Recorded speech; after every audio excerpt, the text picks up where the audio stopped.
자, 국어는 요쯤에서 좀 마무리를 해보고 수학으로 한번 넘어가 보겠습니다. 설명해 주시죠. 일단 수학 같은 경우 과외를 굉장히 많이 해서 쌓인 어떤 이런 노하우 경험이 많구나. 이런 걸 한번 풀어보겠습니다. 과외생들이 봤으면 좋겠네. 학생들. 뭐 일침할 거야 뭐야? 일침. 자, 그래서 첫 번째로 가장 중요하게 생각하는 건 자기 학년의 내용은 완벽하게 하고 가자라고 생각을 해요. 찔리는 사람 많을 것 같은데. 선행학습 하는데 그 시간에 자기가 지금 속해 있는 나이, 그 학년의 공부를 완벽하게 하는 것이 무조건 선행되어야 한다고 생각을 해. 그러니까 문제를 풀고 이거 안다 수준을 넘어서서 내가 왜 이걸 배우고 있지? 이 개념은 수학적으로 왜 만들어졌을까? 어디 쓸 수 있지? 이 정도까지 이해가 되어야지. 그렇지 않고 문제 풀이만 하고 뭐 쌤 풀고 인강 듣고 이렇다고 해서 다 아는 게 아니거든. 그지. 다음 학년 넘어갈 때 방해가 되지 않도록 항상 자기 학년의 공부는 우선적으로 먼저 끝내고 시간이 남을 때 선행학습을 했으면 좋겠다는 약간 만고불변의 진리가 아닌가. 자기 학년 것부터 끝내고 선행을 해야지. 그러니까 이제 기어다니는데 못 뛰잖아요. 그런 거랑 마찬가지인 것 같아요. 네. 시험에서 변별력을 가지는 부분이 문제풀이라고 보지 않아. 난 수능에서 특히 어떤 수학적 사고 이런 건데. 네, 사고력을 그렇죠. 좀 이런 변별력을 가지는 수학적 사고는 매 단계에서 이해를 충실히 하는 것로 결정이 난다고 생각을 해서 수능 같은 경우에 선행학습에 매몰되지 말고 자기 학년 거 하자 이거 얘기하고 싶고, 내신 같은 경우에는 학교마다 다를 수 있겠지만 결국 계산기가 되면 내신을 잘 볼 수가 있다 생각해. 맞아. 근데 그래서 나는 사람들이 수학이 특히 내신이랑 수능이 다르다고 얘기하는 것 같아. 내신은 그렇게 수학적 사고를 크게 요구하지 않아요. 그래서 쌤이 내신 준비할 때 가장 좋은 문제집인 이유가 그냥 유형에 적응할 수 있도록 계속 풀어 제끼는 거예요, 그냥. 근데 이제 수능은 그게 안 되는 것 같고. 그래서 어떤 책을 썼었니, 내신 공부할 때? 내신 공부할 때는 쌤만 풀었던 것 같아, 거의. 우리 학교 시험이 어려웠지만. 잠깐만, 휘문고인데 쌤만 풀어서 수학이 됐다고? 물론 내신은 잘 보진 못했지. 기만이야, 이거 너. 잘 봤어. 근데 잘 봤는데 수학 같은 경우 어려운 문제를 시험장에서 풀라고 봐도 결국 빨리 풀어야 되잖아. 그렇지. 우리 시간이 되게 부족했기 때문에. 맞아. 수학 시험이 시간이 많이 부족하지. 그래서 기본 베이스는 센으로 깔고 그 아래, 그 위에 그걸 좀 보충하는 식으로 가는 게 맞는 방법이라고 생각해. 그러면 그 쌤보다 우리가 흔히 어렵다고 하는 문제집 있잖아. 일품, 블랙라벨 이런 거 안 푼 거야, 내신할 때? 풀긴 풀었는데 기본은 무조건 센이었어. 거의. 그러니까 초점이 90%. 센이라는 거네. 그러니까 초점이 센이고 그냥 블랙라벨 몇 문제 풀어보는 그 정도. 센은 그냥 솔직히 말해서 수학 교재 독보자 원탑 아니야. 내신 분야. 내신 분야에서는 적어도 내신 분야는 맞아. 센이 진짜 잘 만든 문제집이라고 정말 좋은 문제집인 것 같아. 유형을 정말 잘 만들어 놓은 문제집이라고 생각이 듭니다. 혹시 수학에 대해서 더 하고 싶은 얘기 있어? 앞서 말했던 그런 수학적 사고 말고 이제 미분 파트에서 하고 싶은 말이 있는데, 물론 미분에 대해 얘기를 하려는 게 아니라 나 너무 싫었어, 미분이. 내가 수학을 좀 정체되어 있다고 생각을 하다가 딱 뚫린 게 고2 겨울방. 그러니까 고1에서 고2 넘어가는 겨울방학이었어. 어떤 계기였어? 그게 나도 지금 생각해보면 되게 놀라운 경험이었는데, 지금까지 수학을 할 때 뭔가 그냥 숫자를 보고 계산을 해서 답을 도출하는 느낌이었거든. 근데 미적분 공부를 하다가 갑자기 어느 날 유레카를 외친 거야. 왜? 뭔가 알았어. 갑자기 뭐 아르키메데스야. 왜 유레카야? 미분을 왜 쓰는지를 알았어. 그러니까 이게 너무 추상적인데. 뭐야 이게? 아무튼 석가모니야 예수님이야 갑자기 깨달음을 얻고 그래. 뭐야? 수학적 깨달음을 딱 얻은 시점이 있는데, 그래, 그게 이제 그 기반이 앞서 말했던 전제로서 나온 거고, 그걸 딱 거치고 나니까 고3 때 수학 공부 많이 안 했는데 점수가 잘 나왔던 것 같아. 그러니까 약간 수학을 하는 본질을 깨닫게 됐다는 그런 느낌인가? 본질 내지는 어떤 수학적 사고의 확장이라고 해야 될까? 너무 어려운 얘기인 거는 맞지만 그게 되니까 다른 요소들을 다 배제하더라도 안정적으로 모의고사 점수가 나왔었던 것 같아. 약간 이런 깨달음의 타이밍이라는 게 있는 것 같아. 근데 분명히 있는 것 같아. 나는 국어 풀 때 가끔 그런 감정을 좀 느끼긴 했는데 수학 같은 부분이 좀 더 그런 걸 느끼기 쉬울 것 같아. 왜냐면 계속해서 생각을 이어나가고 확장시켜다 보면 이런 과정도 거칠 수 있지 않을까라고 생각을 해. 이건 너무 추상적이라서 조금 너무 죄송한 마음이 있고. 근데 이게 맞아, 말로 할 수 없는 그런 것들이 있잖아. 그냥 공부하는 커리큘럼 자체를 얘기하자면 과외할 때도 고정적으로 적용을 해. 실력이 어떠하든 적용이 된다고 생각을 하거든. 개념 센 문제집이랑 센 문제집을 같이 가지고 공부를 하면 개념센이 설명이 자세하게 나와 있고 유형 분류도 잘 돼 있거든. 그리고 같은 책이잖아 이게. 그래서 같은 유형을 연계돼서 많은 문제들을 풀어볼 수 있는 구조로 시너지 효과가 나기 때문에 개념센, 그다음 센 이렇게 가지고 풀면 수학 같은 경우 초반 기본 개념 잡는 데에서는 무리가 없다고 생각을 해. 개념서 같은 거는 뭐 푼 게 아니면 그냥 개념서가 처음 시작이 개념센이었어? 나는 뭐 수학의 정석, 뭐 개념원리, 수학의 바이블, 풍산자 여러 가지가 있잖아. 그런 걸 다 훑어봤는데 특히 과외 준비하면서 너무 내용이 좀 산발적이고 복잡해. 이리 갔다 저리 갔다 이리 갔다 저리 갔다. 그래서 한 책 잡고 파는 게 나쁘지 않을 거라고 생각해. 뭐 굳이 개념센이 아니더라도 한 가지 책만 가지고 개념서를 되게 여러 가지를 보는 친구들이 있더라고. 바이블 봤다가 개념원리 봤다가 그건 안 좋은 거. 하나 책을 가지고 파는 그런 게 좋다고 예찬이가 얘기를 합니다.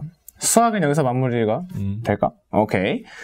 자, 국어, 수학, 공부법까지 봤고 남은 한 가지 주요 과목 하나? 영어입니다. 영어 공부법 설명해주자. 영어는 내가 그렇게 잘하진 못했지만 친구들한테 많이 물어봤어, 주변. 서울대에서 이제 영어 잘 본. 임모아 말하는 게 단어가 거의 80~90%다. 이거는 라고 말을 하더라고. 통상적인 얘기죠. 단어를 그냥 짬짬이 외우는 것만으로도 영어 공부의 큰 부분이 완성된다고 생각을 해. 이건 맞아요. 맞아요. 리딩 같은 경우 내 경험을 가져와서 얘기를 하자면 독해. 반복해서 읽고 이해하고 해석하고 그다음 떠올리고 이 과정 자체로 성적은 올랐던 것 같아. 특별히 유형별로 뭘 해서 이렇게 한 게 아니라 교육청이든 평가원이든 모의고사를 한 세트 풀고 틀린 문제를 계속 읽어보고 이해될 때까지 반복하고 떠올린다는 건 이제 그 내용 자체를 머릿속에 떠올리면서 같이 읽으면 그걸 한 달, 두 달 반복을 한 달, 두 달만 반복했는데 성적이 되게 많이 올랐었어. 모의고사에서. 영어도 글이니까 결국은 이해를 해야 되죠. 이해를 해야겠지. 그래서 이거를 한번 올리고 유지하는 과정만 거쳐도 모의고사 자체는 나쁘지 않게 나올 거라고 생각을 해. 유지한다라는 건 이제 계속해서 감을 잃지 않도록 주기적으로 모의고사를 푸는 걸 얘기하는 거지. 그래서 그거는 모의고사 풀고 거기서 끝나면 안 되고. 그치. 풀어 제끼면 해설지 옆에 두고 계속 대조하면서 읽는 과정. 그게 가장 중요하다고 생각하고 내신은 뒤에서 말하겠지만 학교별로 너무 편차가 커. 맞아. 근데 일단 내 관점에서는 내신은 문법의 비중이 그나마 높다고 생각을 하고 수능보다는 수능에 비해서 내신이 문법 비중이 높지. 그 다음 반복 학습을 하는 게 되게 중요하다고 생각을 해. 반복. 왜냐면 지문이 많든 적든 결국 짧은 시간 내에 문제를 풀어내야 하기 때문에 반복하는 게 중요한데 이제 사람들이 지문을 외우는 방법을 되게 많이 사용을 해. 통으로 외우는 사람도 있지. 이것도 질문 많이 하더라고. 나는 일단 결론부터 말하자면 외우지도 않았어. 지문을. 나도 안 외웠어. 그래서 학교별로 다르겠지만 우리 학교에서는 그게 안 먹혔고 외운다고 해서 그게 다 외워지지도 않을 뿐더러 쉽지 않아 그거 외우기. 문제 유형이 뭐 빈칸 넣기만 있는 게 아니라 결국 지문을 이해하고 해석해서 푸는 문제가 있기 때문에 외우는 거는 사람마다 좀 신중하게 생각을 해서 접근을 했으면 좋겠어. 그러니까 이제 보자마자 어떤 내용인지 아는 정도. 그 정도면 될 것 같고 왜냐면 우리 학교는 막 본문을 바꿔놨어. 본문의 문법적 요소를 바꾸고 내용을 바꾸면 애초에 내용이 한 번에 싹 달라져 버리기 때문에 그런 것 때문에 외우는 방법을 조금 비추하는 거긴 하죠. 이해가 안 된다라고 해서 외운다고 하면은 글쎄요. 그건 단어부터 일단 보시고 그런 부분은 내신을 좀 더 일찍 시작하셔야겠죠. 아무래도. 그래서 더 많이 반복하시고 다른 친구들보다 그렇게 공부하시면 좋을 것 같습니다. 영어가 이제 단어가 중요하다는 건 사람들이 모두가 다 알고 있는 것 같아. 근데 정작 단어책을 추천해주는 사람 많이 없어. 시중에 단어책은 엄청 많잖아. 너가 봤던 단어책은 뭐였어? 나는 능률복화 어원편. 능률복화 어원편. 그 이제 책에 이제 흰색 있고 막 은색 위에 띠둘러져 있고 약간 띄어지겠지 이제. 이제 좋다고 생각한 이유는 일단 난이도가 적절했던 것 같아. 딱 수능 기준에서 어렵지도 쉽지도 않은 난이도였고 배열 자체가 되게 랜덤했어. 단어들의 배열이? 알파벳 순서로 배열한 책도 있고 맞아. 난이도 순서로 배열한 책이 있는데 그렇게 하다 보면 좀 단어가 안 외워지거든 잘.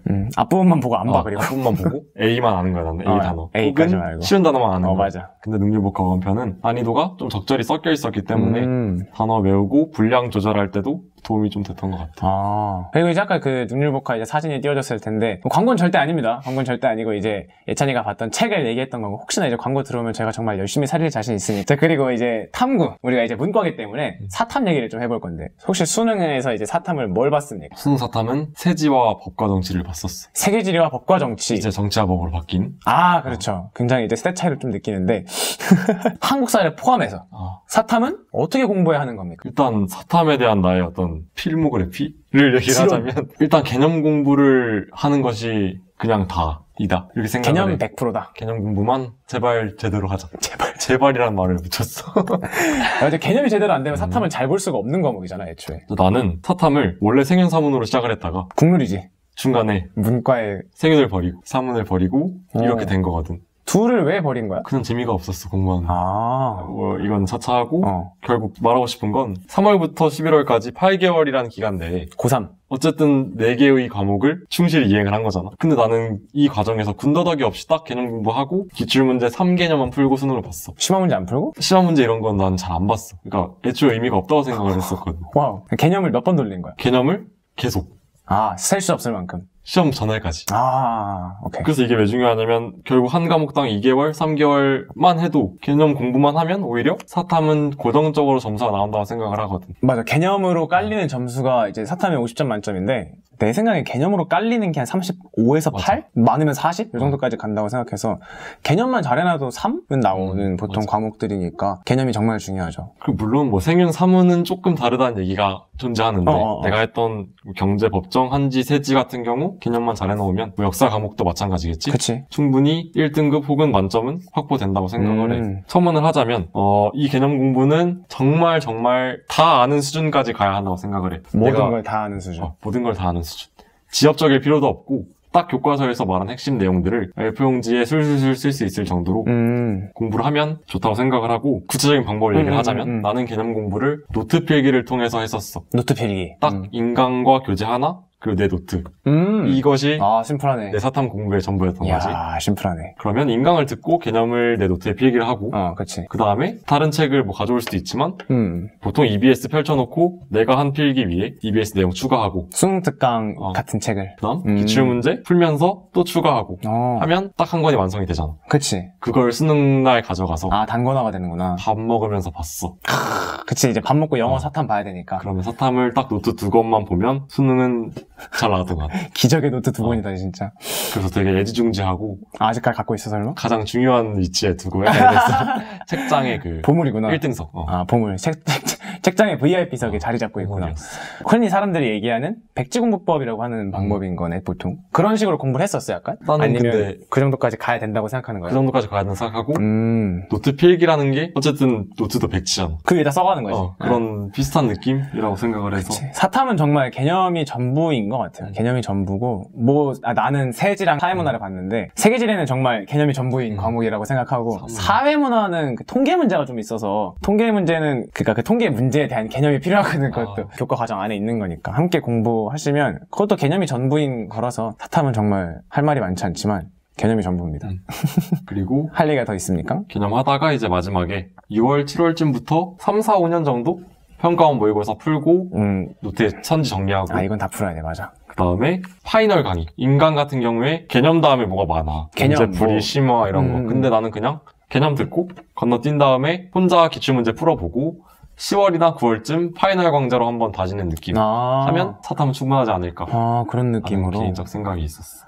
맞아. 파이널 같은 강의가 인강도 나도 되게 도움을 좀 많이 받았던 것 같아. 파이널에서. 왜냐면 진짜 시험이랑 비슷한 느낌으로 문제가 출제가 돼서 그리고 그런 인강 선생님들이 경험이 많으니까. 세계지리랑 정치화법 들었다고 했지. 어떤 인강 선생님이었어? 정치화법은 최적 EBS랑 최적 선생님 계시는 알고 있고. 그다음 세계지리는 부동의 원탑. 그분 이기상 씨.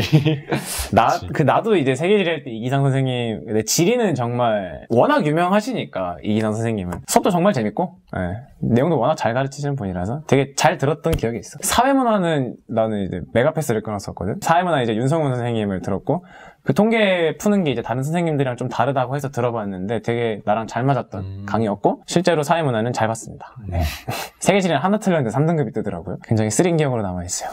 원래 앞에 다른 선생님 걸 들었거든? 근데 별로여서 갈아탄 건데 이유는 두 가지요. 첫 번째로 너무 지엽적인 내용을 많이 다뤘고 갈아탄 이유가? 데이트가 안 됐어. 최신 경향으로. 이건 뒤에서 인강 관련된 얘기할 때 다시 얘기하겠지만 지엽적인 선생님들이 안 좋은 이유는 수능 결국 핵심적인 걸 내거든. 근데 뭔가 자기의 어떤 리스크를 감수하지 않기 위해서 이것저것 건드리는 쌤들은 좋은 선생님이라고 생각하지 않아. 근데 최적쌤은 정말 핵심만 해서. 최적쌤은 유명해. 나도 들어봤어. 정치화법은 안 했는데 정치화법 뭐 사회문화 다 하시는 분이어가지고 되게 EBS에서 유명하신 분이었던 것 같아. 많은 분들이 또 관심을 가질 것 같아요. 많은 분들이 또 너랑 나랑 둘 다 수시로 이 학교에 왔기 때문에 내신에 관해서 얘기를 안 할 수가 없어. 내신에 관해서 어떤 얘기부터 좀 시작을 할 거야? 또 앞에서는 수능 관련된 게 좀 비중이 높았고 그런 이유는 사실 내신은 뭔가 하나로 특정할 수 없는 성격이 강해서요. 학교마다 다르죠. 학교마다 성격이 너무 달라서 맞아. 이제 이걸 먼저 전제로 깔고 시작을 하는 게 좋은데 추천하는 방법은 학교 선배한테 조언 구하기. 학교 선배. 고등학교 1년 선배. 왜냐면 그 선배는 이제 학교 경향을 어느 정도 알고 있을 테니까. 작년에 딱 봤으니까 바로. 그렇지, 따끈따끈하게. 따끈따끈하게. 예를 들어서 뭐 누구누구 선생님은 시험 문제를 어렵게 낸다. 뭐 프린트해서 낸다. 이런 조언들을 할 수가 있고 실제로 이게 되게 중요하고 내신에서는. 그리고 또 학교 내신 기출문제를 구할 수 있으면 정말 베스트라고 생각을 해. 그래서 뭐 족보닷컴 이런 거 많이 쓰시는 것 같던데 다들. 우리 학교는 팔았었어. 그 학교 기출문제를. 학교에서. 학교가 학생들 상대로 장사를 하네. 내신 기출문제를 팔았는데 와. 그거 보면 되게 공부할 때 도움이 됐어. 베이스로. 그래서 핵심은 그냥 선배님들한테 가가지고 물론 무례하거나 뭐 귀찮을 정도로 하면 안 되긴 하는데 방향 설정하는 과정에서 친한 선배 한 명 정해서 문자나 전화 한 잔 사주면서 전화번호 따가지고 이제 그런 거죠. 근데 친한 선배는 어떻게 알았어? 솔직히 나는 고1 처음 들어갔을 때 고2, 고3 선배들이랑 어떻게 친해지지 약간 이런 생각을 했는데 나는 그냥 학교에서 공부 관련된 활동하면 거기서 공부 잘하는 선배들이 눈에 띄었거든. 먼저 다가가서 연락처 물어보고 했던 것 같아. 찍어놓고? 넌 내가 찍었다 이런 느낌이네. 굉장히 학교에서 꼽히는 브로맨스네요. 할 수만 있다면 진짜 좋은 방법인 것 같아. 진짜 도움이 많이 됐어. 할 수만 있다면. 이걸 통해서 성적이 좀 많이 올라왔던 것 같아. 내신은. 그리고 나도 그냥 이제 후배들이 많이 물어봤는데 친분이 있으면 물어봐도 너무 귀찮거나 기분 나쁘지 않기 때문에 두려워하지 말고 도움을 요청하면 좋을 것 같다. 맞아. 근데 나도 선배들한테 물어보진 못했는데 후배들이 나한테 물어보는 경우는 있었어. 뭐 동아리나 이런 후배들. 이제 시험지 그냥 주고 그랬거든. 내가. 고3 됐을 때 고2거 시험지 갖다 주고 그랬었는데 그런 선배를 하나 찍어놓는 게 굉장히 중요한 것 같습니다. 그리고 또 내신 공부할 때 이제 인강도 들었을 텐데 인강은 어떻게 좀 하고 싶은 말이 있는지. 아까 인강은 뭐 이기상쌤, 최적쌤 추천했지만 말하고 싶은 건 그냥 아무거나 들어도 상관없다 이거예요. 오히려 뭘 들을지 고민하고 불안해하고 하는 비용을 소비하느니 아무거나 듣고 그 선생님을 믿는 게 더 좋은 방법 아닐까. 고민할 시간에 그냥 하나를 듣자. 고민되시면 그냥 유명하신 분 1타 강사라고 불리는 이유가 있을 테니까. 유명한 사람? 네, 그럼 들으시면 되고. 되게 인강 선생님들 비교하고 평가하고 이런 게 많거든. 맞아. 사실 난 그거 보면서 좀 부끄럽고 그래. 난 사실 진짜 이게 좀 솔직하게 말하면 쓸데없는 일인 것 같거든요. 맞아. 뭘 그걸 비교하고 그러고 있는지 사실 잘 모르겠는데. 뭐 특히 수능은 이 선생님이 뭘 가르쳤다고 점수가 오르는 허술한 시험이 아니잖아. 그치, 뭐 그러면 그 선생님이 가르쳤다고 다 100점 맞으면 그것도 안 되는 거고. 그리고 인강은 시장 논리의 끝판왕이기 때문에 돈 벌려고 하는 거지. 거기서 못하면 도태되고 1타가 안 되니까 그렇지. 1타 선생님들 그냥 보면 다 이유가 있겠구나 하고 맞아. 믿고 듣는 게 좋지 않을까 라고 생각을 해. 맞아. 여러 선생님 들어보면 진짜 1타라고 불리는 쌤들은 왜 그런지 이해가 가요. 근데 물론 자기랑 너무 안 맞거나 유머 코드가 안 맞아서 재미가 없다거나 이러면은 바꾸는 걸 고려해 볼 수 있고 또 아까 언급 잠깐 했지만 이제 안 좋은 선생님을 거르는 방법은 있어. 뭔가요? 그러니까 내가 버렸던 선생님들, 이별했던 선생님들을 공통적으로 이별했던 선생님. 트렌드에 좀 뒤처지는 트렌드라는 거는 경향이 바뀌잖아. 문제 경향이 계속. 평가원 경향. 그런 걸 좀 3년에 한 번씩 개선하는 쌤들은 내가 엇갈리면 되게 도움이 안 돼. 그렇지. 1년에 한 번씩 계속 업데이트를 해주셔야 되거든요. 쌤들도. 그러신 분들도 있고. 강의를 듣다가 너무 옛날 얘기하는 것 같다 하면 바로 갈아타는 걸 추천하고 그 외의 경우에는 1타 쌤들 믿고 자기가 결제한 사이트 선생님들 들어도 나쁘지 않을 거라고 생각을 해. 막 지금 이제 여러분 인강 듣고 있는 막 갑자기 2017년도에는 말이야 이러고 있으면 이제 안 되는 거죠. 자, 이제 국영수탐 공부법을 우리가 알아봤고 궁금한 건 너가 대치동에 살았었으니까 저번 영상에 잠깐 얘기하긴 했었는데 혹시 대치동 주변 아이들의 공부법은 좀 어떤 식이야? 일단 두 가지로 얘기를 할 수가 있는데 첫 번째는 학원의 어떤 성지이다 보니까 학원의 메카 공부법을 좀 공유하기 힘들었던 단점이 있었던 것 같아. 애들이 그치 아무래도 공부법 이퀄 어떤 학원 이렇게 되니까 야 너 영어 공부 어떻게 하냐? 거기 거기 그 학원 그 쌤 이런 식으로 돼 있어서 자기주도 학습에서 도움을 얻기에는 좀 힘들었던 구조였고 두 번째는 그냥 공부 관련된 시설들이 되게 많아. 스터디 카페, 독서실, 도서관. 그래서 장소 찾는 건 크게 어렵지 않았다. 뭐 이 정도 말고는 그냥 모든 학생들과 똑같지 않을까 라는 생각을 하고 있어. 대치동이라 그래서 크게 다른 점이랑 다를 거 없다. 그럼 이제 또 많이 나오는 질문 중에 하나는 그럼 혼자 공부할 때 어디서 해야 합니까? 라는 질문도 많아. 독서실 아니면 도서관 아니면 집 이렇게 세 가지가 있을 텐데 넌 어디서 했어? 나는 독서실과 도서관을 주로 이용했어. 이유는? 집에는 가면은 누웠어. 그래서 안 해. 집엔 침대가 있기 때문에 보면 그냥 바로 누워버리고 싶지. 공부하는 장소로서 가치가 좀 없었고 불가피할 때 밤을 샐 때는 집에서 했는데 그때도 효율이 좀 나진 않는다고 생각을 했었어. 그다음에 독서실과 도서관은 좀 뭔가 대척점이 있잖아. 조금 다른 느낌이지 아무래도. 장단점이 명확한데 나는 한 곳에 있으면 집중을 좀 못해가지고 독서실에 있다가 밥 먹고 도서관 가고 이런 식으로 공부했었거든. 그 이동하는 시간이 아깝진 않았어? 바로 앞이었어. 가까웠구나. 밥 먹는 곳 앞이었어. 그래서 집중이 안 되면 도서관에 가고 또 산만해지면 독서실에 가고 이런 식으로 공부했던 것 같아. 약간 다 앞에 있었거든. 집중이 흐트러지면은 그걸 다시 한번 잡는 과정도 필요하지. 왜냐면 막 집중 안 된다고 그냥 앉아서 핸드폰만 하고 있으면 그것도 그것만큼의 시간 낭비가 또 없거든요. 장소 이동. 장소 이동도 해주고 약간 머리를 좀 다시 한번 식혀주는 그런 시간이 좀 필요하다고 생각을 합니다. 친구들이랑 공부를 한다고 독서실이랑 도서관에 가는 친구들이 솔직히 많잖아. 어떻게 생각해? 이거는 뭐 명확하게 결론 내릴 수 없는데 나는 독서실에 다녔던 친구들이 도움이 되게 많이 됐어. 공부하다 보면 힘든데 가끔 뭐 대화하거나 또 우리 월드컵 있었잖아. 그거 같이 보면서 스트레스 좀 풀었거든. 그런 방식으로 같이 다니는 친구가 있다는 것만으로도 힘이 되고 뭐 페이스 메이킹도 되고 이런 건 장점인데 자기 스타일이나 친구들의 성향에 따라서 공부를 방해하거나 혹은 자기가 다른 친구들의 공부를 방해하는 그럴 수 있지. 경우가 있을 수 있으니까 그런 게 조금이라도 느껴진다면 친구한테 너무 미안하지만 혼자 다니는 걸 추천드리고 뭐 그런 경우 아니라면 같이 해도 같이 해도 좋고 이거는 종합적으로 고려를 해봐서 결정할 문제라고 생각해. 그러니까 이제 도서관에 같이 가기만 했는데 한 10분 뒤에 카톡이 옵니다. 피방고? 이러면 이제 쉽지 않죠. 맞아요. 혼자 하시는 게 나을 겁니다. 그럴 때는. 이건 뭐 사람에 따라서 다르다는 거 얘기하고 이제 너는 뭐 타이머 같은 걸 썼어? 공부할 때? 아니 시간을 체크하진 않았어 따로. 타이머를 안 쓴 이유는 있어? 귀찮지 않나? 체크하고. 나랑 똑같다. 제가 시즌2 나와서 이 얘기 했었거든요. 왜냐면 타이머 이렇게 똑깍 누르고 문제 풀고 똑깍 누르고 이거 하기가 너무 귀찮았다고 얘기를 했었는데 그럼 이제 공부 시간에 체크한 적은 없겠네? 체크하는 건 없는데 대충 몇 시부터 몇 시까지 했다. 이런 건 플래너에 기록이 돼 있었어. 그럼 이제 뭐 타이머나 플래너를 쓰는 사람이 있고 안 쓰는 사람이 있을 텐데 혹시 뭐 해주고 싶은 얘기가 있다거나. 플래너는 꼭 썼으면 좋겠어. 플래너? 그러니까 공부할 내용을 잡아놓고 하루의 목표를 잡는 거기 때문에 그거 안 지켜도 좋으니까 플랜의 존재만으로도 복잡한 생각들이 좀 없어진다 해야 되나? 머릿속에 뭐 오늘 뭐 해야 되지? 뭐 약간 이런 것들. 타이머는 나는 효용성을 모르겠어가지고. 쓰는 사람은 쓰는 거고 그런 거죠. 그럼 이제 타이머를 안 쓰면서 그런 얘기 하는 사람도 있을 것 같아. 그럼 시간 관리를 어떻게 해요? 라고 할 수도 있는데 어떻게 했어? 시간 관리 같은 거. 일단 시간은 최대한 공부를 많이 하는 게 좋긴 한데 사람이잖아 우리가. 사람이지. 그래서 생존을 하면서 공부하는 방식을 택하는 게 정말 중요하다 생각해. 생존을 하면서 공부하는 방법? 근데 이게 되게 다른 사람들과 비교해서 적게 공부했다고 들려질 수 있는데 나는 그 차이가 공부 시간의 차이가 아니라 어떤 기억의 차이나 솔직함의 차이라고 생각을 하거든. 무슨 얘기인지 아실 거예요. 대부분 친구들. 그러니까 저녁 8시에서 12시까지 공부를 한 친구가 있다고 하고 저녁 8시부터 새벽 3시까지 공부를 한 친구가 있다고 합시다. 당연히 새벽 3시까지 한 친구가 시간이 많겠지만 그 7시간 안에 뭘 했는지 모르잖아요. 자기가 책상 앞에 7시간 앉아 있었다고 7시간 공부한 게 아니라는 거 좀 기억해 줬으면 좋겠다라는 얘기입니다. 근데 혹시 그래도 이제 너만의 좀 그래도 내가 이 정도는 한다. 아는 기준이 있었을 것 같은데 어땠어 그건? 일단 내가 정한 시간은 뭐 물론 사람들 따라서 뭐 하루 12시간 14시간 했다 이런 거 얘기 있긴 한데 맞아 있지. 솔직히 신빙성이 없어. 그러니까 솔직히 말해서 난 내 주변에 그렇게 하는 사람을 본 적이 없어. 다 거짓말이거나 그냥 이제 딱 하루 그렇게 해봤다 하고 그 다음날 안 돼 이러면서 맞아 그런 식으로 했을 때 시간 기준은 항상 아까 말했던 최대치가 아니라 평균치로 잡는 게 중요하고 그렇게 했을 때 평일에 4시간 그 다음에 주말에 10시간 이 정도 넘겨야겠다 항상 목표로 삼았던 것 같아. 주말에 10시간 해가지고 갑자기 띠용? 이렇게 하시는 분도 있을 텐데 왜냐면 예찬이는 학원을 안 갔거든요. 맞아. 학원을 안 다녔기 때문에 혼자 주말에 그냥 일어나서 계속 하면 되잖아요.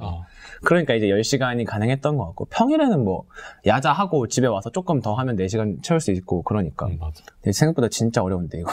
학교가 보통 5시, 4시에 끝나니까 4시간, 평일에 4시간이 진짜 생각보다 엄청 힘들어요 여러분. 그래서 이걸 목표로 잡고 해보셔도 되게 좋을 것 같습니다. 혹시 더 하고 싶은 얘기가 있습니까? 4시간, 10시간 해서 하는 거. 그래서 이제 시간이라는 게 중요한 게 아까 말했듯이 하루 14시간 하고 6일 동안 뿌듯해하면서 날리는 그런 거 너무 지양해야 한다고 생각하고 항상 뭐 플래너를 써도 좋으니까 매일매일 하는 걸 정말 중요한 가치로 삼고 노력했으면 그치. 좋겠다. 일주일에 14시간을 공부한다고 했을 때 하루에 14시간 빡 6일 노는 게 아니라 하루에 2시간씩 맞아. 2시간씩이라도 나눠서 하는 게 훨씬 더 효율적이라는 거 다들 알고 계실 거라고 생각합니다. 사실 난 플래너도 안 썼거든. 아 진짜? 난 플래너도 안 썼어. 그냥 약간 되게 야매긴 한데 수능 공부할 때는 그렇게 했어. 약간 어제 한 걸 오늘 안 해야지 약간 이런 거.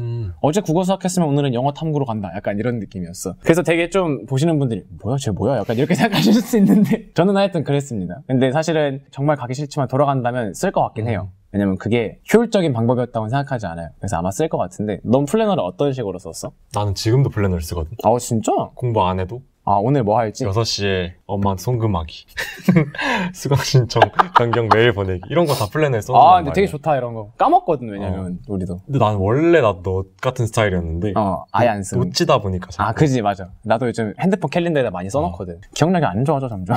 공부도 마찬가지인 것 같은 게 플래너를 쓰면 내가 잊어버리는 거를 방지할 수 있고 그 뭔가 내가 뭘 안 한 것 같은데 라는 불안감 맞아. 그거를 잡을 수가 있기 때문에 플래너 쓰는 거는 추천을 해 나는. 그치. 그러니까 내가 뭘 안 했다는 불안감보다 내가 뭘 안 했다는 현타가 오는 거지. 근데 이 현타가 훨씬 좋아요. 그냥 불안감은 그냥 어떡하지? 그러고 안 해요. 근데 현타가 오면 이거 주말에라도 해야겠는데 라는 생각이 들게 만들어주니까 이게 중요한 거. 플래너를 쓰는 게 그래서 저도 중요하다고 생각을 합니다. 오답노트는 썼어? 오답노트는 안 썼어. 이유는? 귀찮아서. 물론 귀찮다고 얘기할 수 있는 게 그만큼 필요성이 있다 이렇게 느껴지는 않았기 때문에. 나도 그랬어. 나도. 수학 같은 경우에서 이제 오답노트를 좀 많이 쓴다고 하잖아. 수학 같은 경우에서 틀린 문제 같은 건 어떻게 관리했어? 나도 수학은 오답노트를 쓰진 않았지만 책을 되게 많이 샀어. 나는 센 한 권을 풀어도 3개를 사서 1회독할 때 틀린 거 체크하고 그런 식으로 돌려 풀었어. 보통 사람들이 그렇잖아. 책 하나 놓고서 노트에 풀잖아. 책에도 안 쓰고 그런 사람들도 있는데 그렇게 해서 회독을 돌리는 사람도 있는데 그냥 책을 사버렸구나. 그래. 그러니까 노트에 푸는 걸 난 진짜 못 견딜었어. 왜? 내가 다니던 수학학원이 노트에 시험 문제 풀게 했거든. 근데 난 그걸 거부했었어. 애초에 너 스타일이 안 맞는구나. 그래서 그랬구나. 그래서 숙제를 안 했지. 그러니까 나는 노트에 쓰실 분들은 쓰셔도 되고 예찬이가 개인적으로 안 좋아했다고 하니까. 그래서 오답노트는 하지 않았다. 안 쓰는데 오답노트라기보다 나는 그걸 했어. 실수노트는 있었어. 그게 오답노트 아닙니까? 문장형으로 그냥. 그러니까 예를 왜 들어서 틀렸는지? 그런 측면에 더 포괄적으로. 그러니까 한 3장 정도가 있었는데 수능 때 가져간 실수 페이지가 수학 한 페이지라고 하면 삼각형 넓이 구할 때는 2분의 1 곱하자. 너가 실수했던 부분을 그러니까 왜 실수했는지를 써놓는 거구나. 20개 정도 있었거든, 수학 같은 경우. 왜냐면 눈 뜰 새도 없이 당하는 그런 실수들 있잖아. 뭔지 방금 말했던 삼각형 2분의 1 안 곱하는 거. 맞아. 부호 뭐 할 때 하는 거. 마이너스 할 때 뭐 바꿔라 이런 거. 굉장히 사소한데 놓치는 거 부분들. 그런 거는 체크를 해서 포스트잇이나 A4 용지에 정리를 해서 수능 때 가져와서 받고. 이게 더 좋은 것 같은데? 실수노트라는 새로운 단어를 우리 이해찬 씨가 만들어내셨기 때문에 여러분들도 한번 시도해보시면 좋을 것 같습니다. 슬럼프 얘기가 좀 있는데 슬럼프가 당연히 오잖아 사람마다. 당연히 오고 뭐 당연한 거라고 생각을 하는데 슬럼프 극복 방법은 뭐라고 생각해 개인적으로? 슬럼프는 힘들어서 오는 거잖아? 그렇지. 쉬어야지. 이게 난 정답이라고 생각을 해. 힘들어서 오니까 쉬어라. 그때 공부를 하면 뭐 얼마나 되겠냐. 제대로 들어오지도 않죠 솔직히 말해서. 그리고 또 계속 힘든 걸 반복하다 보면 우리도 과열이 되고 맞아. 몸이 고장나니까 자기가 판단해서 너무 힘들면 쉬는 게 맞지만 정말 힘들 때만 쉬어야 한다는 사실을 강조하고 싶고. 정말 힘들 때만 쉰다라고 했는데 정말 힘든 때는 언제입니까? 그러니까 매일 힘들잖아 우리는. 사람은 다 힘들지 않아. 그치.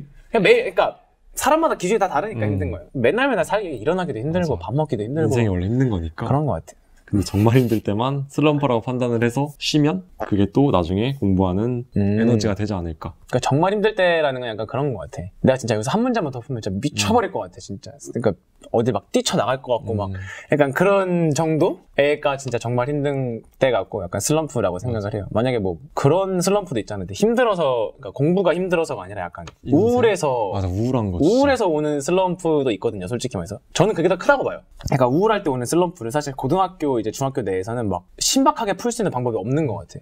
그래서 항상 얘기 드리고 생각하는 바지만 소확행을 좀 많이 찾아줬으면 좋겠어요. 우울하면 소확행을 찾는 것만큼 좋은 게 없는 것 같아요. 집 가서 과자 먹으면서 유튜브도 보고 이제 우리 같은 경우는 맥주 한잔 하면서 그러니까 그런 것처럼 여러분만의 소확행을 좀 찾으시면 좋을 것 같아요.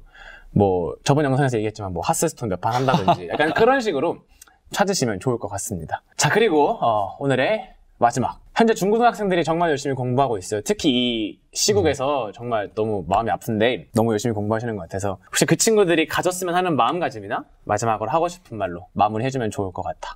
방금 슬럼프랑 이어지는데 중고등학생들 계속 지켜보면서 가장 안타까운 건 너무 조급해. 일단. 조급하다. 그래서 단기간의 목표를 삼은다면 조급해하는 게 맞지만 정말 길게 보고 자기 자신을 한 단계 발전시킨다는 방식으로 차근차근 하는 게 더 중요하지. 뭐 나는 지금 성적이 이런데 급하고 답답하고 이런 마음은 이해하지만 항상 천천히 차근차근 단계 하는 게 정말 중요하다고 생각을 해. 그리고 나도 사실 말하면 중간에 공부를 한번 포기했던 적이 있거든. 1년, 2년 정도. 중학교 때. 그런 경험이 있어서 말할 수 있는 것이 그때 생각해보면 그 뭐 늪에 빠졌던 것 같아. 공부 안 하는데 너무 급하고 힘들고 좀 뒤처지면 어떡하나.